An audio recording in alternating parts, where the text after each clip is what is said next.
My name is Lily Madwip and I'm having a picnic. Posted by Lillian Madwip. Pass the potato chips, please, Lily. That's my brother Roger. He's 6 years older than me. We both like potato chips. Who doesn't? Even my pet turtle Raphael likes them. Raphael is sitting on the tablecloth next to me. He's so cute. I give him a potato chip and pass the bag to Roger. Raphael chomps on the potato chip. Thank you, Lily. Roger smiles at me. You're welcome. I tell him and smile back, popping a potato chip in my mouth. It tastes like sawdust. My mom and dad smile at both of us, because they're so happy we're their kids. Roger plays in a band with his friends Skeeter and Dustin. Roger plays the drums. He's very good at it. My dad taught him how. Someday I hope he'll teach me too. We're having a wonderful picnic here by the lake. I can hear birds chirping in the trees. They sound so pretty. Out in the lake, my cousin Susie is swimming around. She loves to swim. She leaves a trail of red behind her in the water. Maybe after we eat Roger and I can play in the lake with Susie. I love you guys, I tell my family. And you, Raphael? I pet my turtle. He turns and looks up at me and lets water pour out of his mouth. He's so silly. And we love you too, Lily. My mom pets my head. I like it when she pets my head. Back in 3rd grade, this lady used to come by our classroom and we were always told to get out our pencils when she came by. We'd set our pencils out on our desks, and the lady would come to each of us and use our pencil to comb through our hair. I always loved it when the lady would comb through my hair with my pencil.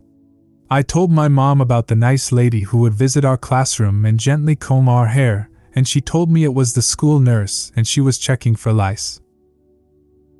Roger nudges me. He's got on his favorite shirt with no sleeves, and his hair is brushed all neat and tidy. He grins at me.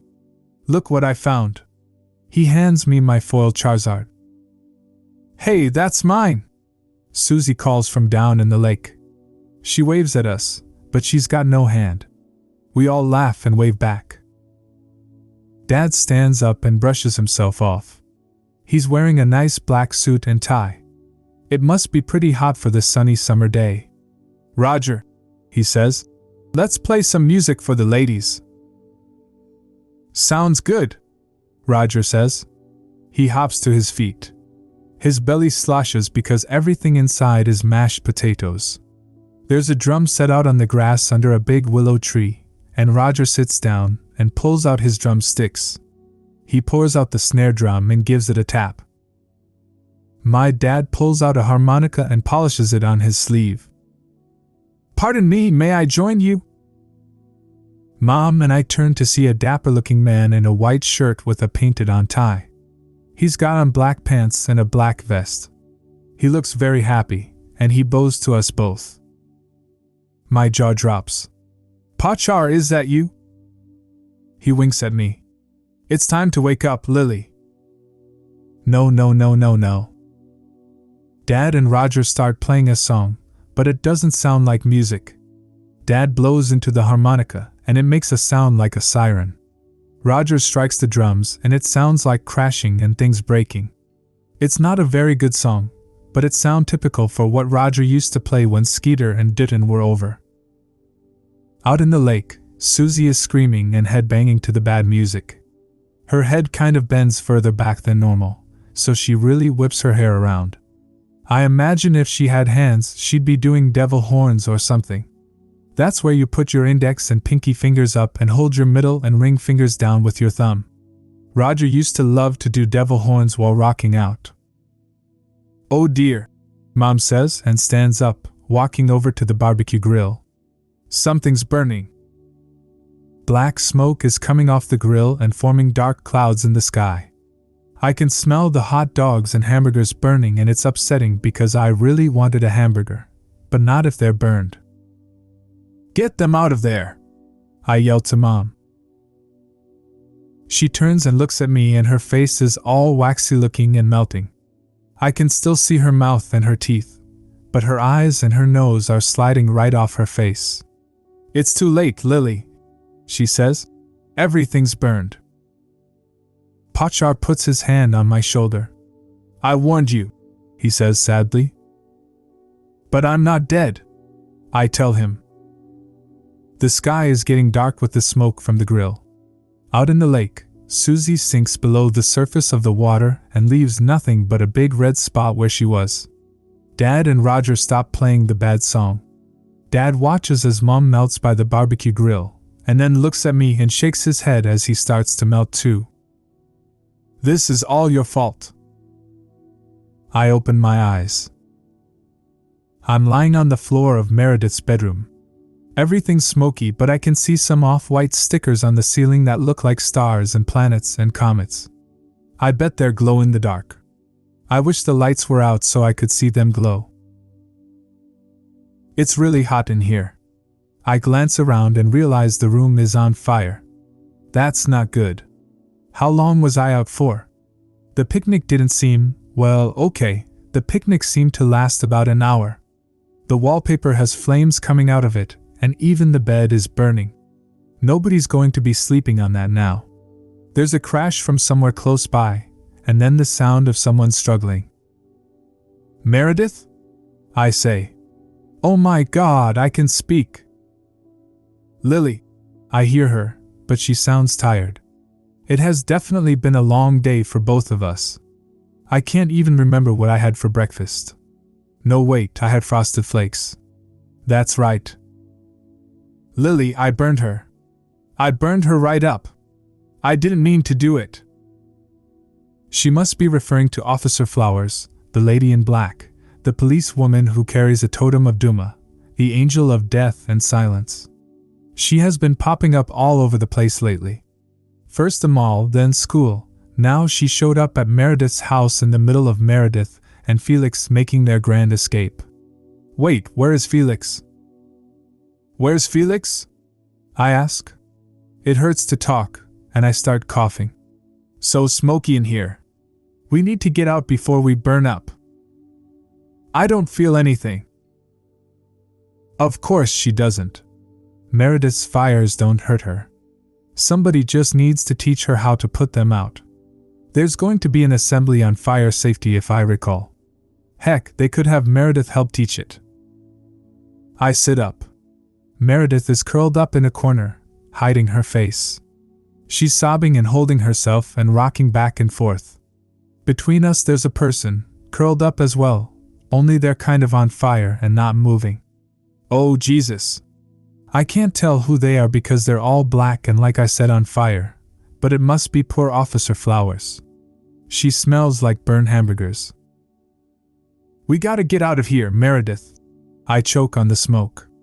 "I'm in a lot of pain. And your house is on fire. Are those glow-in-the-dark stickers on your ceiling?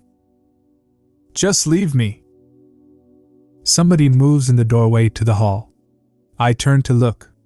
It's Roger. He's wearing his sleeveless shirt and his hair is combed like at his funeral. "Just leave her, ass face," he says. He walks off down the hall. Oh great, I'm hallucinating. I grab Pochar and Nathaniel off the bed. Scooting past the bad-smelling, burned-up body, I crawl over to Meredith and hold out Nathaniel. "Nathaniel says we all need to leave." She takes her melted Barbie and hugs him to her chest. Outside, I can hear fire engine sirens. I wait, looking at her. "Come on, Meredith, snap out of it." She looks back at me, tears in both her eyes. I still wonder if she can see me with that milky one. "Now that Felix is gone, I can think more clearly," I whisper. "He gets in your head. He makes you think things, and say things. He makes you tell your secrets," Meredith mutters. Something big falls over downstairs with a crash. It sounds like Roger banging on his drums, but those are back at the picnic. No, wait, that was a dream. His drums are in our garage. I grab Meredith by the shoulders. "Meredith, I'm not afraid of sharks." She tilts her head like a dog when you tell it to fetch and don't throw a stick. It's the universal sign for. Huh? What does that have to do with anything? Don't you remember? I told you I was afraid of sharks. So what? Felix made me say it. Don't you get it? He told me to tell you what I'm scared of, and I said I was scared of sharks. Even in my head, I was thinking suddenly about how scary sharks are. But sharks are out in the ocean. I'm not scared of them. Or clowns. Well, okay, I'm unnerved by clowns. But I wasn't scared of them until Felix made me confess. So you lied? Oh God, the smell of the person on the floor mixed with the pain in my side is starting to make me sick. Can we discuss this outside, please? I don't want to die. Meredith nods silently.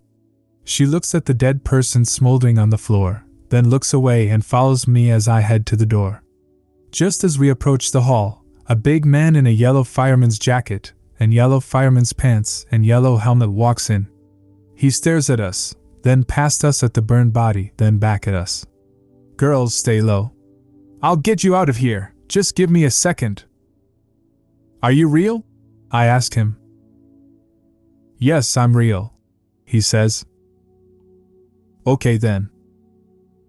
He goes down the hall and comes back with a sopping wet blanket which he makes Meredith and I wrap around us. Less than a minute later, we're breathing fresh air out on the front lawn, being given oxygen through some cool-looking rubber mask while each wearing a less wet blanket. The firemen managed to put out the fire without too much more of the house getting damaged, but there's still the matter of the dead body inside. Meredith and I get to ride in an ambulance to the hospital so they can take care of whatever's going on that's hurting so much in my side after the car crash. I wish it was a helicopter, but there's no room for one to land. Meredith, I say to her while the ambulance bumps along. I don't think you're ugly and you don't scare me. She looks at me doubtfully. You're one of my best friends. One of them? She asks. Like third best. Out of how many? Look, the point is, you don't scare me. And I don't think you're ugly. She blinks away some more tears. I hate having to talk about her appearance because I know how self-conscious she is of her burns. I've got to just stop beating around the bush and get to the point. I think the weasel burned your parents. The EMT sitting in the back with us raises his eyebrow. I shake my head at him because it's too much to explain. I think the weasel can get into people's brains. He almost made me believe the things I was saying about you, but he made one mistake. He told me my big fear was that my parents don't love me, and I know they do. I know they do. My parents love me. My dad just gave me a harmonica and is going to teach me how to play the drums. Lily? Meredith whispers. Yeah? She leans in close so the EMT can't hear her. It didn't make me happy when my parents died. I know I said I liked it, but I didn't. That wasn't me. I wish they were still alive. Even though they locked you in the basement? They never did.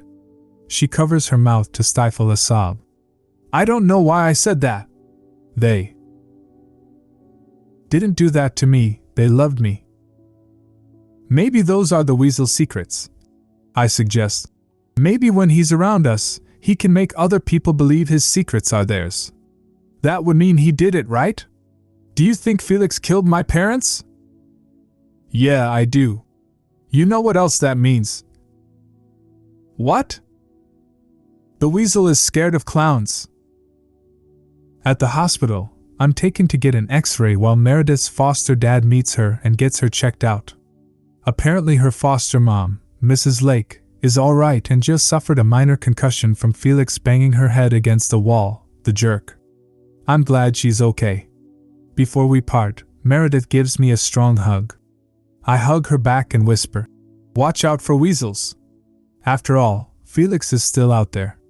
I hope he ran away to hide in a weasel den and leave Meredith and me alone for good, but someone like that, they're obsessed. I'm afraid he'll be back, and we'll have to deal with him again. The X-ray shows 2 broken ribs.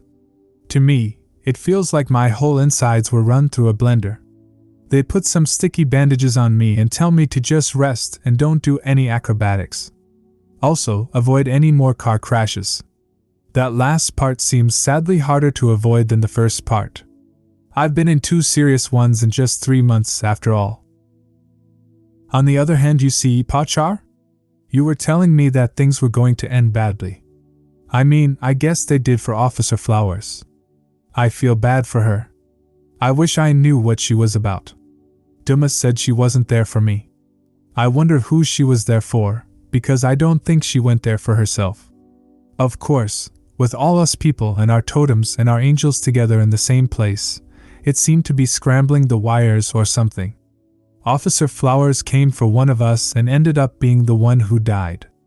I sensed my death, and yet here I am, still kicking.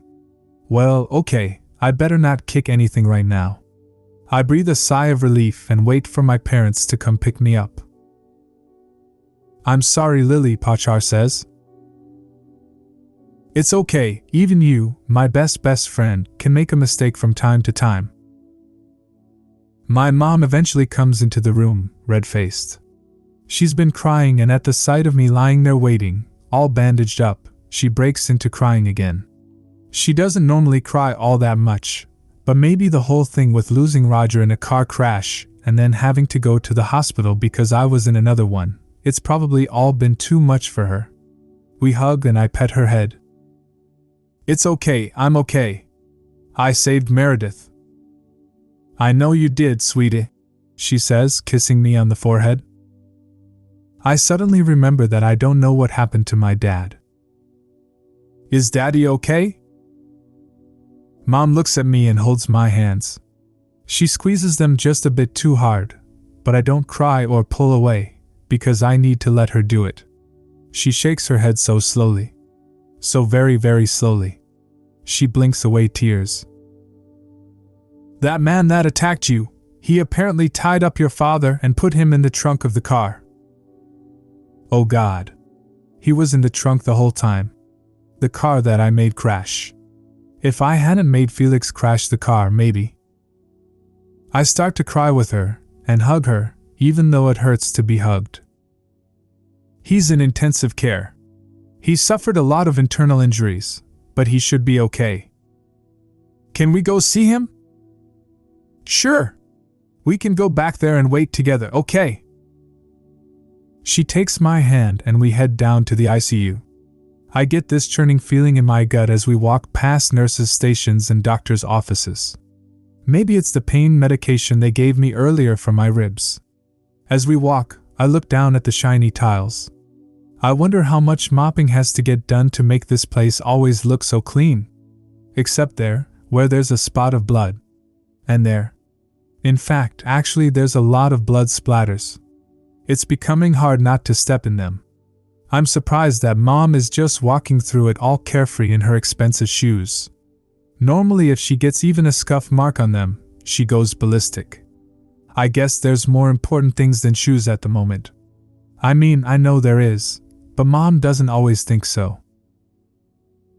The blood on the ground starts flowing under our feet, like it's fresh. I look up and the hallway seems to be slowly flooding with bloody water. It's going up over the toes of my shoes, but Mom doesn't see it. She looks down at me with her sad eyes and tries to fake a smile. I want to tell her. I want to warn her about the blood that's running over our feet. Down the hall ahead of us, I see my cousin Susie swim past. God, I'm hallucinating again. What is happening to me? I close my eyes, and when I open them again, the blood is gone. The floor is clean and clear again. Moments later, we stop in front of a dimly lit room with a shaded window looking in. My dad is lying in a hospital bed with dozens of machines hooked up to him, and I can just make out someone standing next to him, leaning over, probably checking one of the many tubes or wires connected to him. My dad's face reminds me of Felix's, not in the weasel sense, but when I last saw Felix, and his face was all bruised and there was blood running down from his hair. I'm seeing so much blood today. I hope Felix is off somewhere bleeding right now. Can we ask the doctor how he's doing? I ask Mom. What doctor? I feel suddenly cold as the figure straightens up and turns around to look at me through the window. At least, I assume she's looking at me. Her face and most of her body has been burned black by the fire.